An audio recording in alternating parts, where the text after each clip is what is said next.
Estudios científicos señalan que muchos de los problemas que sufren los adultos, como salud mental, obesidad, delincuencia y baja escolaridad, pueden tener su origen en la primera infancia, una etapa que inicia desde la gestación hasta los 5 años.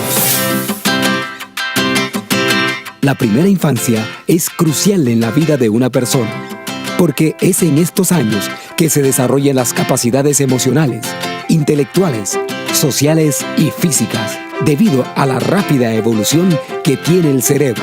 Los 400.000 infantes panameños necesitan que se les garantice alimentación, protección, salud, educación y amor.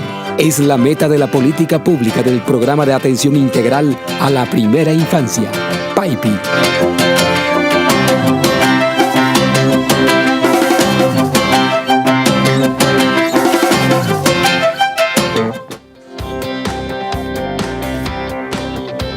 Hola, ¿qué tal, queridos amigos? Iniciamos Creciendo Juntos y, por supuesto, desarrollando diferentes temas que nos orienten a llevar mejor esta primera infancia de nuestros hijos. En esta ocasión vamos a hablar un poco acerca de estas enfermedades respiratorias agudas y diarreicas, ya que este conjunto de enfermedades afectan estas vías por donde pasa el aire que respiramos y, sobre todo, que son causadas por estos virus y bacterias. Este grupo de enfermedades también es la principal causa de consultas en los centros de salud y a la vez afectan muchísimo a los niños menores de 5 años y hasta puede ser causa de muerte. Por lo tanto, debemos estar muy alerta, sobre todo cuando nuestros hijos son menores de 2 meses o que también presenten bajo peso o desnutrición, porque estos pueden ser factores que causen esta muerte. Pero para hablar sobre este tema vamos a saludar de inmediato a nuestros panelistas que nos acompañan esta mañana. Vamos a saludar al doctor Max Ramírez, subdirector general de salud del Ministerio de Salud y Coordinación de Niñez y Adolescencia. ¿Qué tal? Muy buen día. Buenos días, licenciada. También nos acompaña la doctora Mitzila Rosas. Ella es médico pediatra del Ministerio de Salud. Muy buen día. Muy buen día y muchas gracias por invitarnos a este espacio. Bien, pero antes de iniciar y desarrollar el tema, vamos a presentarles un reportaje preparado sobre las enfermedades infantiles. Adelante.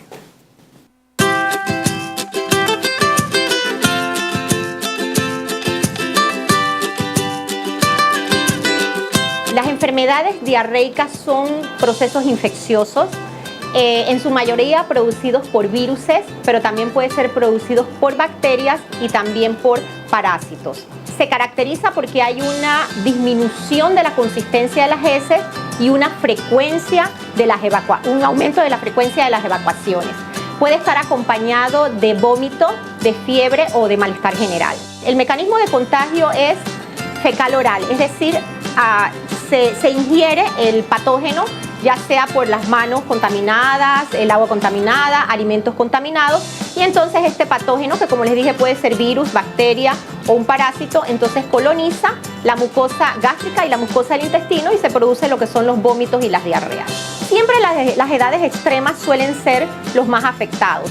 Los niños pequeños, en este caso pues los niños menores de 2 años, se recomienda buscar la atención clínica cuando hay alguna enfermedad de base, como por ejemplo un niño con diabetes o un niño que tenga una enfermedad crónica. También se recomienda si es un niño con una desnutrición severa o si el niño es muy pequeño, menores de 2 meses.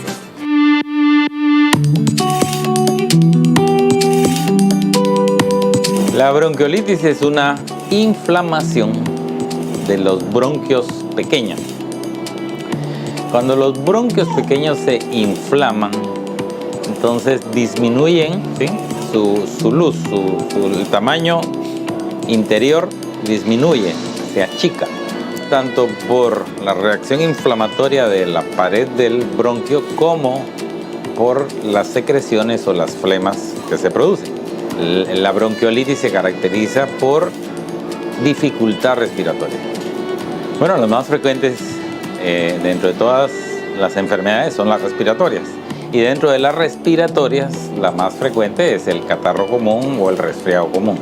Lo que las madres o los cuidadores tienen que hacer con niños con problemas respiratorios es identificar los síntomas respiratorios y más que todo si el niño tiene o no dificultad para respirar. ¿Cuándo llevarlos? Bueno, mientras más pequeños hay que llevarlos más rápido. O sea, un recién nacido, un niño de un mes con un problema respiratorio tiene que ser visto de todas formas rápidamente. El contagio se adquiere por la vía respiratoria. O sea, si hay un adulto o si hay otro niño en el ambiente donde está un niño sano,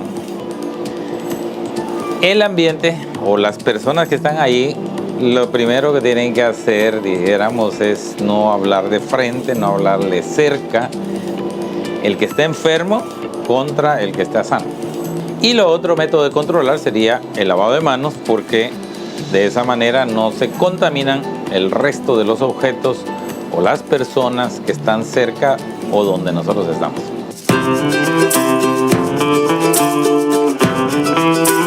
La enfermedad diarreica sigue siendo una importante causa de morbilidad, que es enfermedad, y de mortalidad. Y de hecho aquí en Panamá, en los menores de 1 año, la enfermedad diarreica está entre la tercera y cuarta causa de muerte, y en los niños de 1 a 4 años entre las 2 primeras causas. El estándar del tratamiento en la enfermedad diarreica es la hidratación, porque lo que hace que el niño evolucione mal o que pueda tener un desenlace fatal es la deshidratación.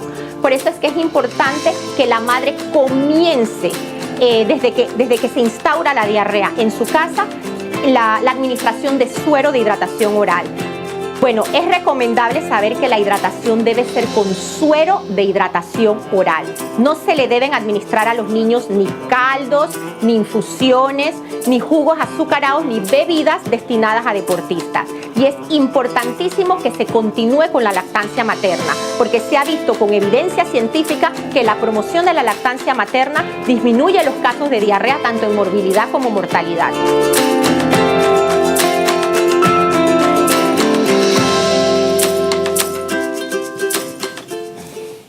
Bien, muchísimas gracias al doctor Max Ramírez y a la doctora Mitzila Rosas también por estar y identificar estas enfermedades, pero vamos a desarrollarlas un poco más. Vamos a definir enfermedad diarreica y por supuesto cómo nosotros los padres o los cuidadores en un momento dado podemos identificar que el niño está padeciendo la misma. Bueno, como habíamos dicho, la enfermedad diarreica se caracteriza por un aumento de la frecuencia de las evacuaciones y una disminución de la consistencia de las heces, es decir, cuando las heces salen aguadas o pastosas. Pero también tenemos que saber que la frecuencia normal en los pacientes puede diferir. Por lo menos en los recién nacidos que toman pecho, ellos evacúan cada vez que comen.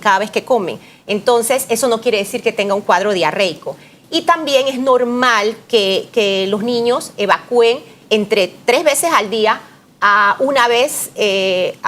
2 veces por semana, una vez cada tercer o cuarto día. Entonces uno tiene que ubicarse en el patrón normal. Entonces, si yo comienzo a tener más evacuaciones de lo que normalmente yo tengo y comienzo a tener disminución de la consistencia de esas evacuaciones, entonces podemos estar pensando que estamos ante un cuadro diarreico, sobre todo si se acompaña de fiebre, vómito o malestar general. Tenemos que ir rápidamente y trasladarlo entonces a un centro de salud. Efectivamente, desde que se instaura la diarrea, la madre debe comenzar la hidratación con suero de hidratación oral inmediatamente en la casa. Y a nivel de salud pública, nosotros orientamos a las madres como guías anticipatorias de que cuando el niño comienza a tener los cuadros diarreicos debe comenzarse la hidratación en casa. Y eso ha demostrado que tiene una disminución en la mortalidad. Y también es importante saber que si el niño es muy pequeño, por lo menos menor de 2 meses, o hay una enfermedad de fondo, o tenemos un niño bajo peso, los riesgos de que ese cuadro diarreico se pueda complicar son mayores y uno debe buscar atención médica. Se recomienda que se busque atención médica cuando la cantidad de líquido que puede ingerir el niño es menor que lo que está perdiendo. Y muchas veces eso se agrava con el vómito. Porque yo, como siempre digo a los pacientes, si el niño evacúa 20 veces, pero 20 veces se le puede reponer lo que pierde en la diarrea, el niño no se va a deshidratar. El problema es cuando están los vómitos, porque entonces uno le da el suero y entonces el niño lo vomita. Y hay que orientarles a que el suero se da poquito a poquito, sorbitos a sorbitos, sorbito, espera un minutito, sorbito, espera un minuto, porque si el niño se toma el suero de un solo viaje, muchas veces eso lo que le puede provocar es el vómito. Pero el problema, como les dije, es la deshidratación. La diarrea no es lo que va a llevar a un desenlace fatal, es la deshidratación y hay que tratar de determinar los signos de deshidratación de forma temprana. Bien, doctor Ramírez, también para que nos defina justamente el otro tema que también estamos tocando, que son enfermedades infantiles, sobre los problemas de respiración, las vías respiratorias y también cuáles son las más graves. ¿Cómo no? Sí, en los niños, sobre todo hablando de los niños menores de 5 años, estamos enfocándonos a niños menores de 5. En los niños menores de 5, y bueno, en este caso de la enfermedad respiratoria, en el resto de la población también, la enfermedad más frecuente es la de respiratoria. Probablemente uno puede hacer huelga de hambre, pero no puede hacer huelga de aire. Exacto. El aire que uno respira lleva todo lo que hay en el ambiente. Entonces, esa es la vía de contaminación o la vía a través de la cual entra la enfermedad a los niños y desafortunadamente los niños, mientras más pequeños, menos capacidad de defensa tienen, tanto para la agresión de la infección como para responder físicamente en su cuerpo, en su tórax, al problema. Dentro de las enfermedades respiratorias, en los niños las más frecuentes son las de origen viral. A veces cuando nosotros le decimos a las personas es un virus, como que queda en el aire esto del virus, como que me dijo un virus porque no me podía decir otra cosa. Pero en realidad los virus, que en realidad no son organismos, sino son cargas genéticas, son los que producen este problema respiratorio y el más frecuente es el catarro común, la influenza o el síndrome gripal fuerte y por allí entonces todas las otras enfermedades, en realidad las agresivas son la neumonía o pulmonía como a veces se conoce en la población.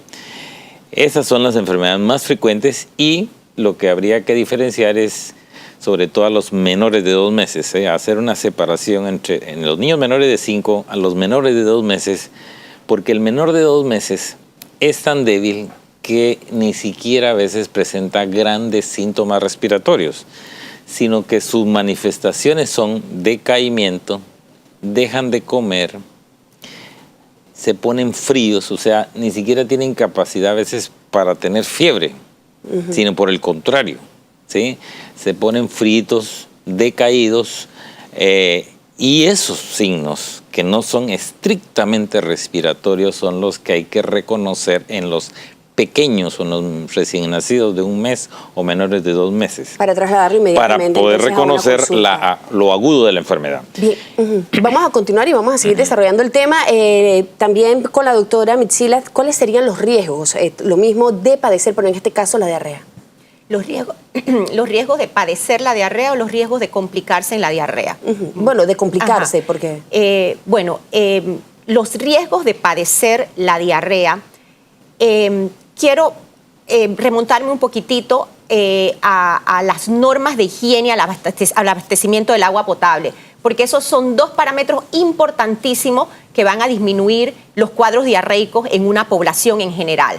Entonces, por supuesto, el agua no potable, el agua contaminada, el no lavado de manos. Sabemos que los niños chiquitos es muy difícil poder controlar esto porque se cae algo del suelo, se meten las manitos en la boca, juegan con otros niños, pero es importantísimo el lavado de manos y el consumo de agua potable. El riesgo de padecer deshidratación, que es lo que nos puede llevar a una mortalidad en los casos de una enfermedad diarreica, son precisamente el no administrarle adecuadamente el suero oral o de cuando el niño está con vómitos no podérselo administrar de forma correcta. No es necesario llegar a darle medicamentos para bloquear los vómitos. Inclusive eso está muchas veces contraindicado.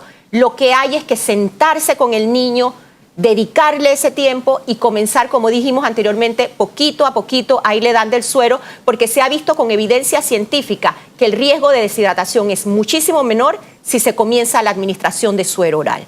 Bien, vamos a hacer nuestra primera pausa, regresamos, estamos hablando esta mañana sobre las enfermedades infantiles, tanto de las vías respiratorias como enfermedades diarreicas. Recordarles que al regresar ustedes también podrán realizar sus consultas a través de la línea telefónica 504-4080. Ya volvemos.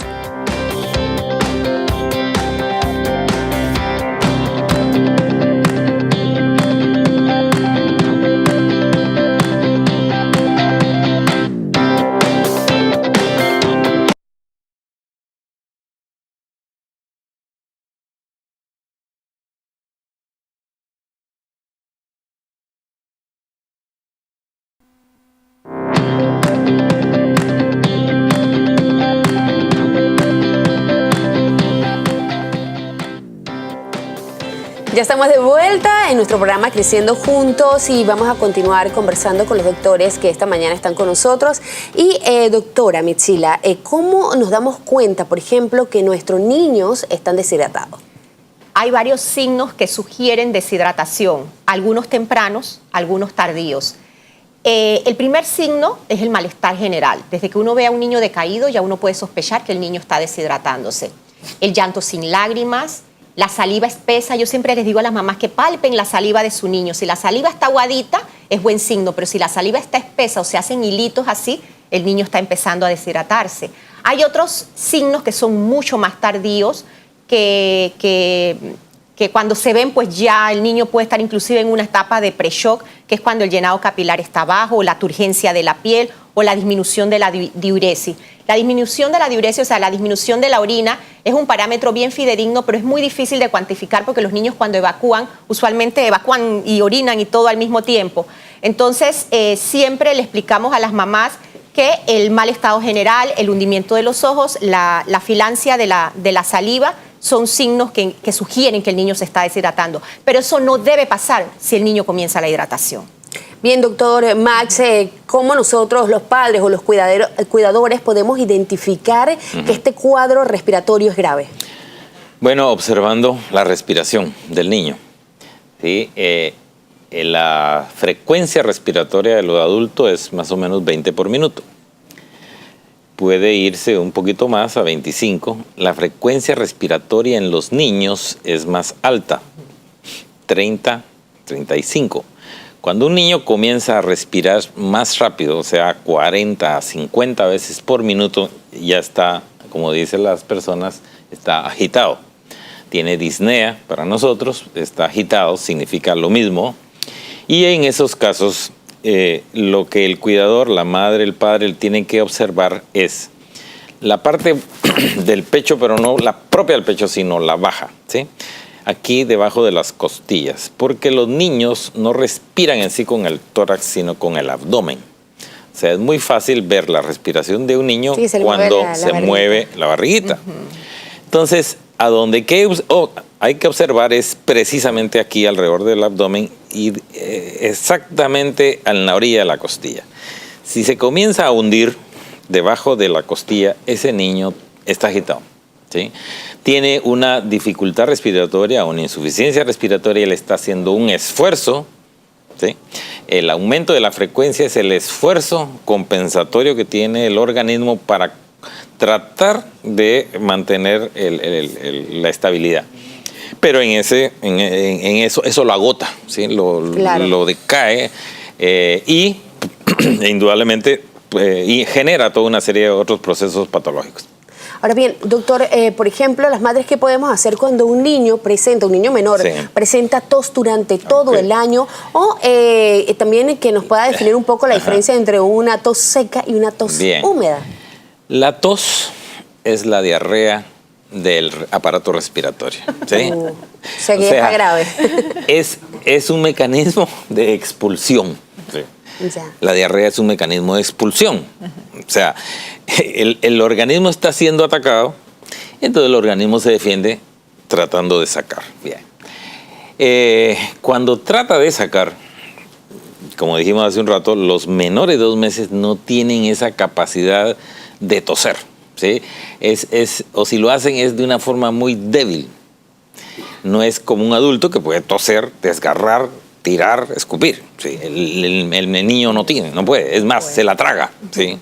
Y la gente puede ver en las heces restos de secreción. Entonces, la tos, dijéramos, es un mecanismo indudable de identificación de que está inflamado el bronquio o el aparato respiratorio, sobre todo el alto, y está tratando de expulsar. El mecanismo de que usted me hablaba de que si es tos seca o tos húmeda, ¿verdad? O sea, la tos seca generalmente está muy empatada, sí, es algo similar a la inflamación pura. La tos húmeda es cuando ya un proceso ha generado bastantes días y entonces es la secreción la que queda allí y por eso es húmeda. Generalmente la tos seca está también muy en concordancia con procesos alérgicos, o sea, es la principal manera, igual que el estornudo, no en los niños pequeños, porque en los recién nacidos el estornudo es normal, pero como le pasa a otra persona mayorcita o adulto que llega a un ambiente y comienza a estornudar, ¿sí? Él está detectando porque entró el aire con esas pequeñas partículas y comienza a detectar. La tos igual, ¿sí?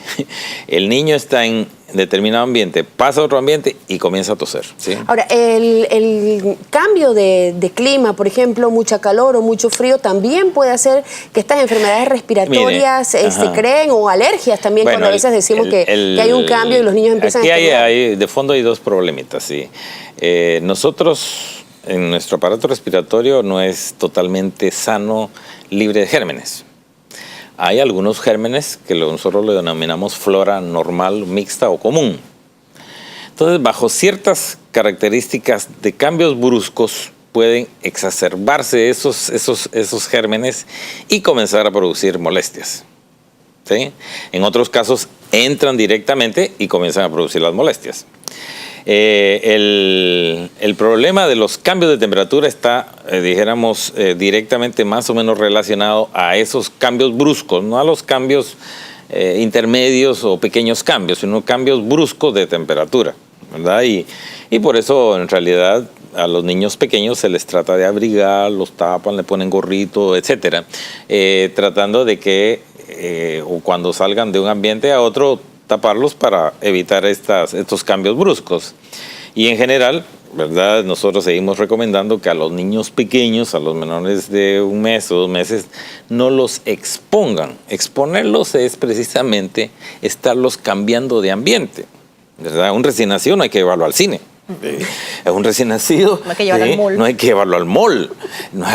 Eso es, voy a pasear yo, pero el niño lo que voy a hacer es exponerlo.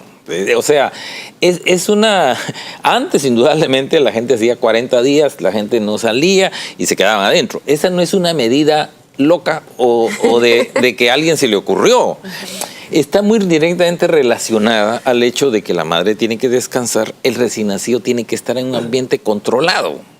Bien, de esta manera, doctores, vamos a hacer la siguiente pausa, pero si ustedes quieren preguntarle algo a los doctores que esta mañana están compartiendo con nosotros en Creciendo Juntos, ustedes pueden hacerlo a través de la línea telefónica 504-4080. Ya volvemos.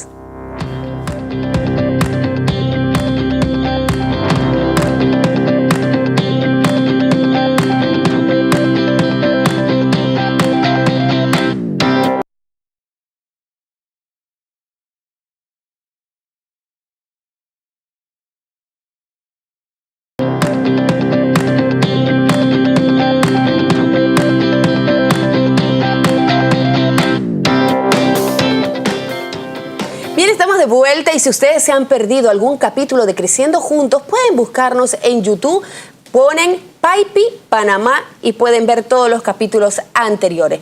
Mientras nosotros vamos a continuar en el tema que tenemos esta mañana, conversando sobre las enfermedades diarreicas y respiratorias. Y vamos a preguntarles, licenciados, por ejemplo, los niños que tienen diarrea, ¿pueden continuar con su alimentación? Porque yo le iba a preguntar al inicio, pero dije, vamos a esperar un poco, sobre todo, las mamás piensan, ¿le quito el pecho, no le quito el pecho, le quito las comiditas? Es una excelente pregunta porque es una mala práctica que vemos folclóricamente en la población en general. el niño debe continuar su alimentación.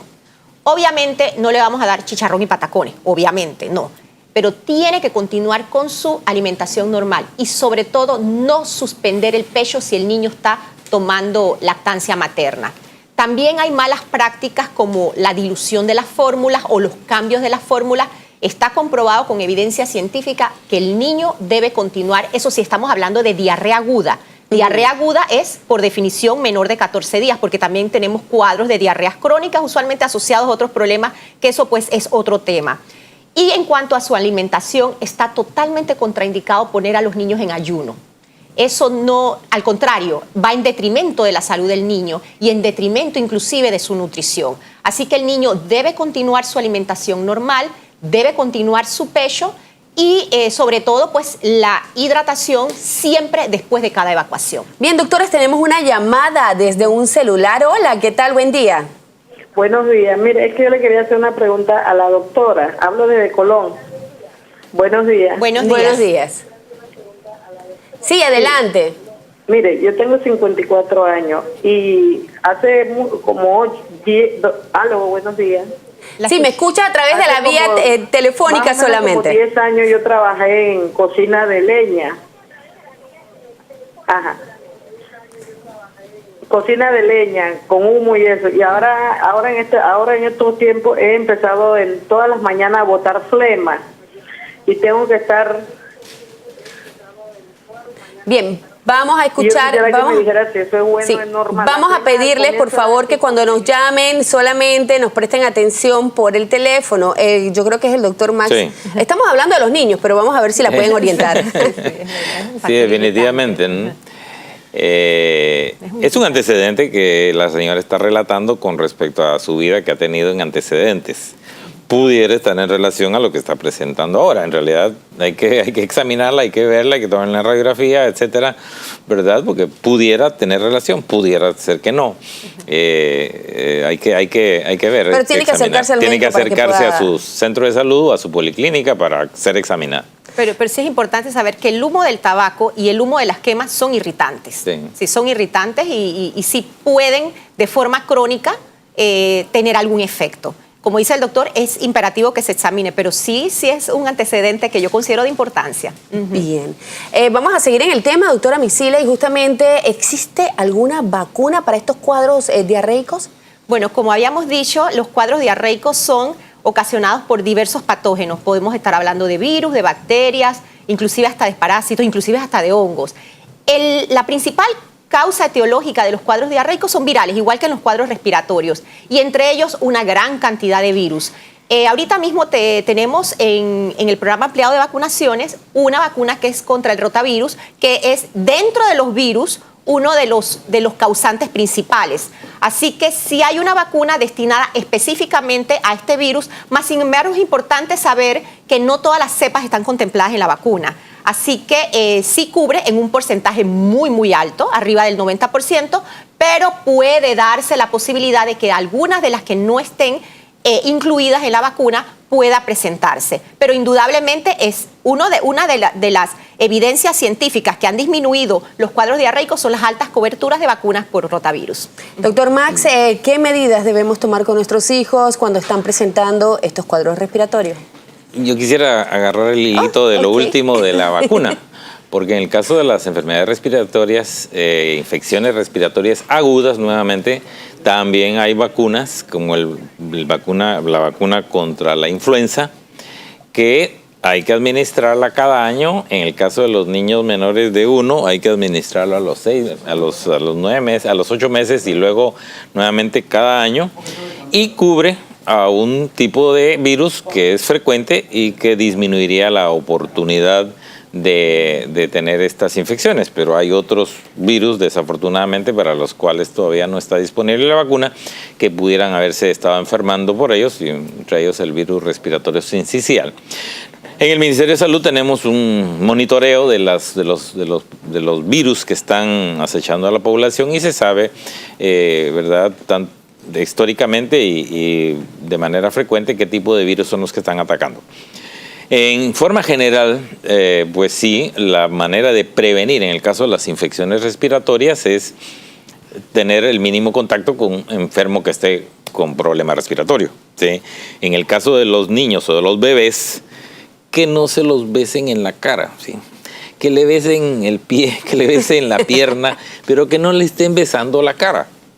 De la misma manera, yo sé que la cara es lo que más atrae a un bebé, ¿sí? O sea, uno se dirige al bebé y no le ve el pie, lo que le ve es la cara, ¿sí? Claro.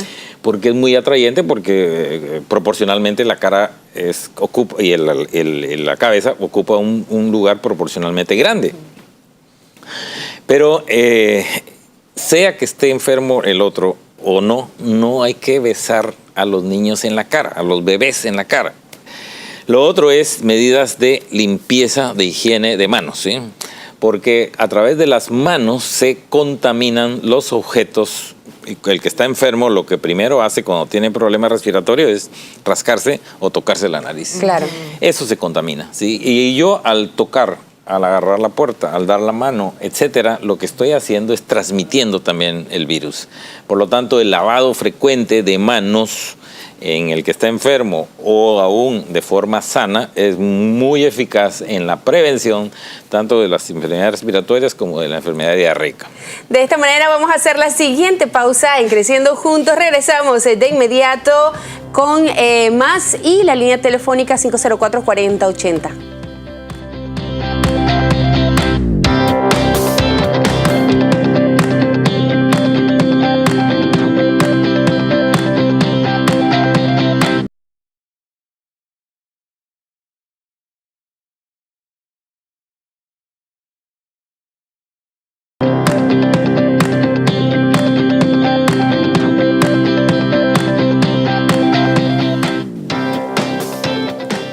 El programa Creciendo Juntos es una iniciativa del Consejo Asesor de la Primera Infancia, ente público y privado, presidido por el despacho de la Primera Dama.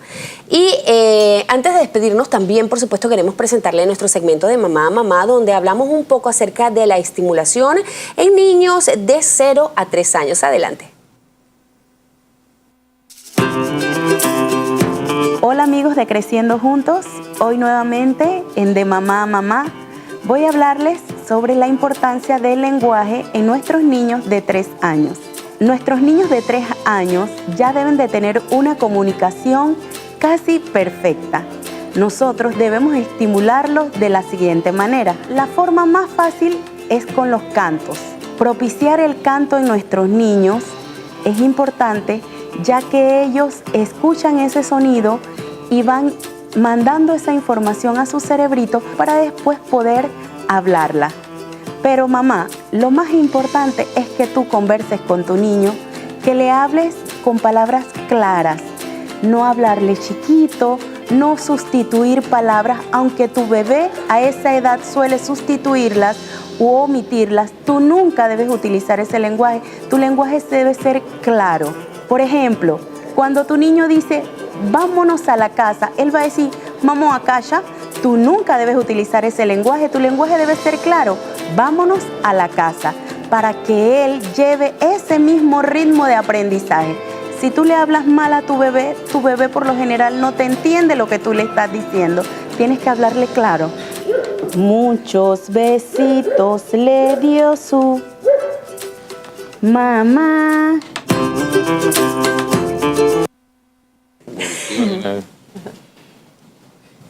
Y bien, de esta manera vamos a finalizar el día de hoy. Por supuesto, queremos agradecerles al doctor Masti Ramírez y a la doctora Mitzila Rosas por habernos acompañado esta mañana. Quiero recordarles que ustedes tienen la página web a disposición, www.primerainfancia.gov.pa.